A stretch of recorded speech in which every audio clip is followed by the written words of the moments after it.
Hello friends, welcome back to our channel. நம்ம இன்றைக்கி சூப்பரான வத்தக்குழம்பு பண்ண போகிறோம். வாங்க வீடியோக்குள்ளே போகலாம். ஒரு கமெண்ட் கேட்டிருந்தாங்கல்ல, கமெண்ட்டில் சின்ன வெங்காயம் பாருங்க, சின்ன சாம்பார் வெங்காயம், பூண்டு ரெண்டையும் போட்டு வத்தக்குழம்பு தஞ்சாவூர் ஸ்டைலில் கேட்டிருந்தாங்க இல்லையா, கமெண்ட்டில் கேட்டிருந்தாங்க. அது நான் வீட்டில் பண்ண போகிறேன். அதை நான் இவங்கள்ட்ட ஷேர் பண்ணிக்க போகிறேன். அதுக்கு என்ன தேவைன்னு பார்த்தீங்கன்னா, அந்த வெங்காயம், பூண்டு, தக்காளி, கடுகு, மெந்தியம், கடலப்பருப்பு, பெருங்காயம் தாளிக்க வச்சுருக்கேன். வேறு ஒன்றும் ரொம்ப சிம்பிள் தான். புளி கரைச்சி வச்சுருக்கேன், ஒரு எலுமிச்சம்பழம் புளி கரைச்சி வச்சுருக்கேன்.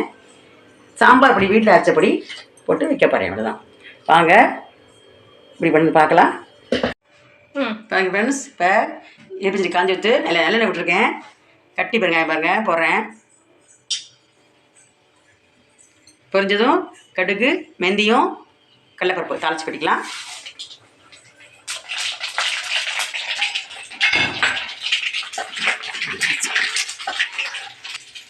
ஒரு வரமிளகாய் போட்டுக்கலாம்.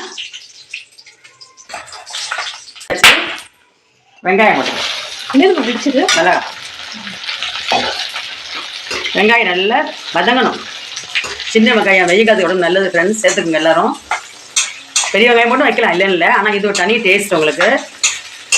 இது கொஞ்சம் வதங்கும். நம்ம பூண்டையும் போட்டுடலாம். கருவேப்பிலை நான் போலங்காங்க, கருவேப்பிலை இல்லை வீட்டில், அதை நான் போடல.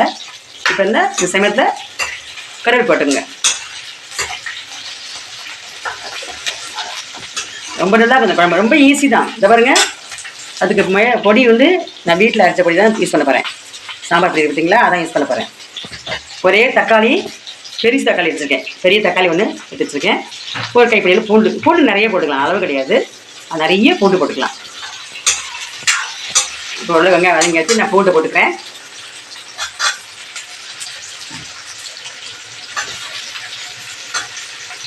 ரெண்டு வதங்கட்டும், நல்லா வதங்கட்டும். இது வதங்கும். தக்காளி போட்டு காட்டுறேன் உங்ககிட்ட. பாருங்க ஃப்ரெண்ட்ஸ், வெங்காயம் வதங்கிறது இல்லையா, நான் இப்போ கொஞ்சம் தேவையான கல் போட்டுட்டுறேன். இப்போ வதங்கியாச்சு, வெங்காயம் வதங்கியாச்சு. குழந்தைக்கு தக்காளியும் போட்டுக்கிறேன்.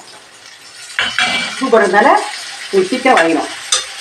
தக்காளி, வெங்காயம், பூண்டு எல்லாம் நல்லா வதங்கினதும் ரொம்ப ஈஸி இந்த குழம்பு. ஆனால் டேஸ்ட்டு பயங்கரமாக இருக்கும்.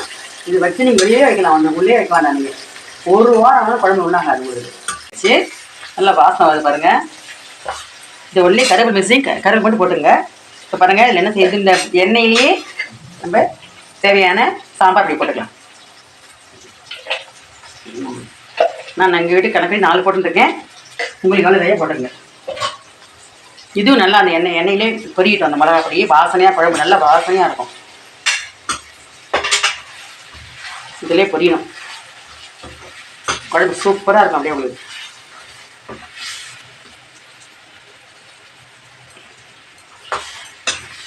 தாங்க நல்லா பொரிஞ்சாச்சு. பொடியெல்லாம் பொரிஞ்சாச்சு. நம்ம என்ன செய்ய போகிறோம், புளி தண்ணி கரைச்சி பார்த்தீங்களா, ஒரு லெமன் அளவு கரைச்சி வச்சுருக்கேன் புளி, அதை விடுறேன்.